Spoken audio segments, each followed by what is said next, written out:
we're going to do, we're going to put the volcanoes down in front of us, then we'll take it in turns to come up and make them erupt. Our topic has been rocks and relics. We've been learning all about volcanoes.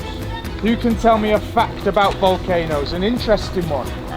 From the core, magma goes up and turns, when the volcano explodes, turns into lava. Volcano slipping is going to erupt.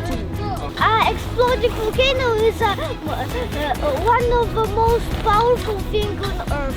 Volcano erupting and volcano have many magma and lava.